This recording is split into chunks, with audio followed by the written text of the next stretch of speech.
and he wore it often, right? And he had a really nice collection. So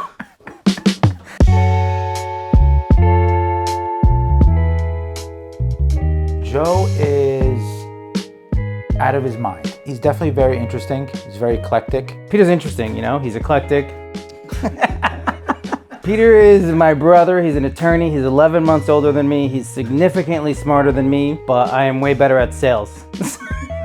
So we make almost the same amount of money. My first thing I purchased was a 5513. I actually bought that. A client who owned a jewelry store, he had owed me like I think $3,000 or $4,000. So I saw it in the showcase. I'm like, oh, that's a nice watch. Put it on. He's like, keep that. Forget about the bill I owe you. And I'm like, okay. I paid off all my student loans. Fine, I'll never forget. I called him up. I paid it off, and the lady's like, congratulations, you paid off your student loan. And I was like, fuck you, lady. And I fucking hung up, right? I was like, okay, no more student loans, no more monthly payment. I'm going to get myself a nice watch. I saw a green Rolex, you know, the green face just really stood out to me. And at the time, like, nobody wanted a green face Submariner Rolex. Everyone thought it was fucking ugly. I wore it all the time. I fucking love that watch. That was my first Rolex that I ever bought after I paid off all my student loans. I was like, amazing. And, you know, I will never get that watch back. I'm an impulse buyer. I'm a clout chaser. I hold no sentimental value to any watches. But I recently realized that I actually do. And what happened to me was I was robbed. So I'll start off with this. This is it's just a regular Breitling Super Ocean. But I walked into Breitling at the mall and I was with my daughter and she just kind of like pointed to it and she was just like learning colors and she was like, orange. And I'm like, oh, that's a cool watch. I put it on and like, I definitely didn't need it. But just the fact that I bought it with her and like I took a couple pictures with her like buying it and everyone in the store like loved her, it's just like tied to that memory. So it's just really important to me. I got this years ago, long time ago. I mean, it was still like a hype piece at that time.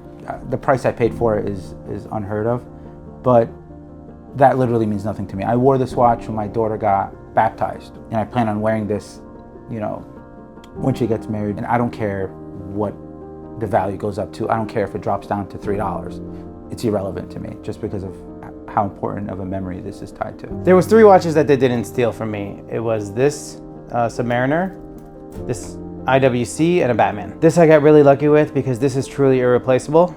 I let my brother borrow this watch. I have him to thank for still having this watch today.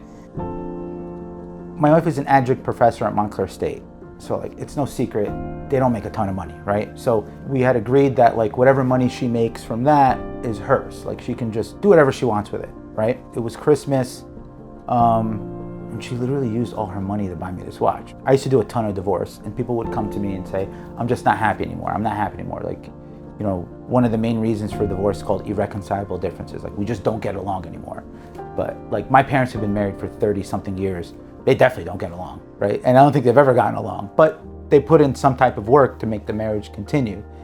And that to me had nothing to do with the object other than the fact that she sacrificed so much to get it.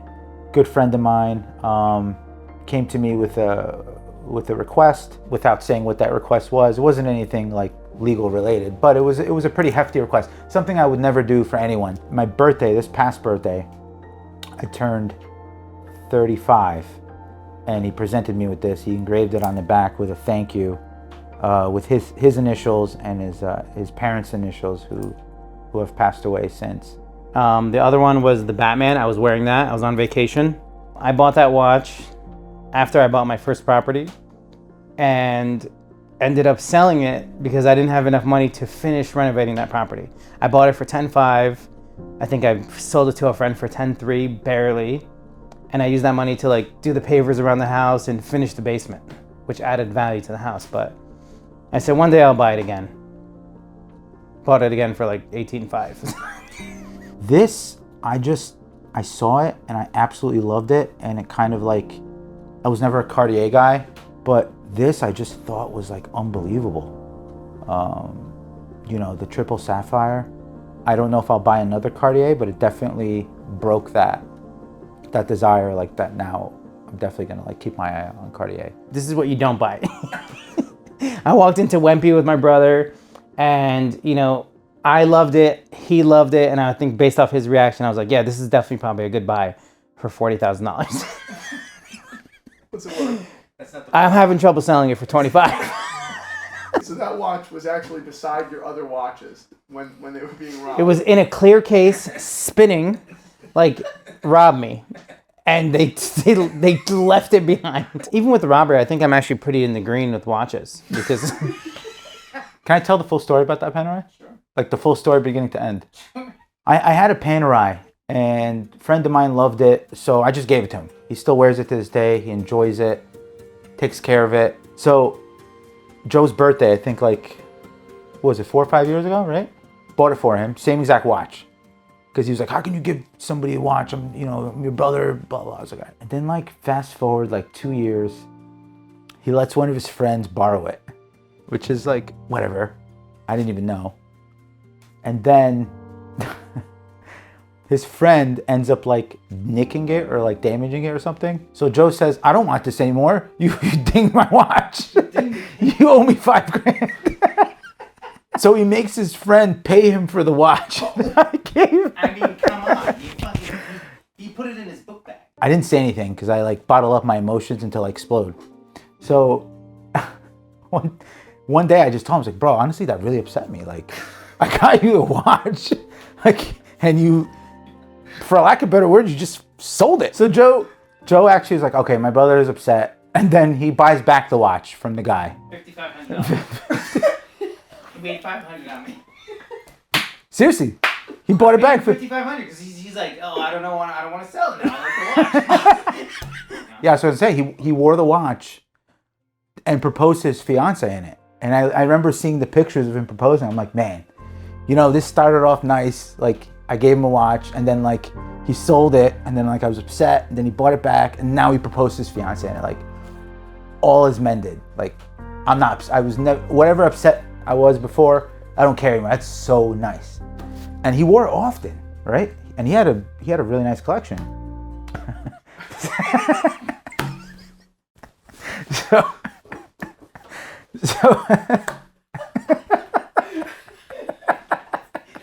he gets robbed for the watch, and some guy stole it. It's not funny.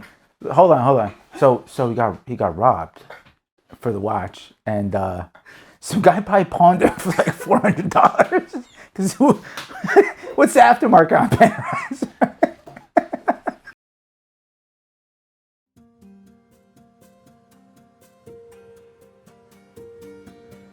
Seeing that happen to your brother sucks. Like when I got the call, I went over there right away, and I basically like, I didn't even know what to say, honestly. Initially, I wanted to like make fun of him, but I was like, this is not like, a lot of our relationship is making fun of each other. Sometimes like really bad, and then like sometimes situations are based for like our situations are create perfect times to make fun of your brother, because that's how siblings, not every sibling, but a lot of siblings, show affection. And like I couldn't even do that. And that's when I knew like this just sucked. Like I can't even make fun of him. Wanted to, but I couldn't do it. Losing those watches kind of made me realize like, he was telling you about that Panerai. Like that Panerai, yeah, all that happened, but I analyzed and processed and realized like, oh, I actually give a shit about this watch. And I overpaid buying it back, and I specifically brought it to Italy, proposed to my fiance in it. And I'm like, I'm never getting rid of this watch. I don't care what happens. Zombie apocalypse, this is the watch on my wrist. And it was stolen from me.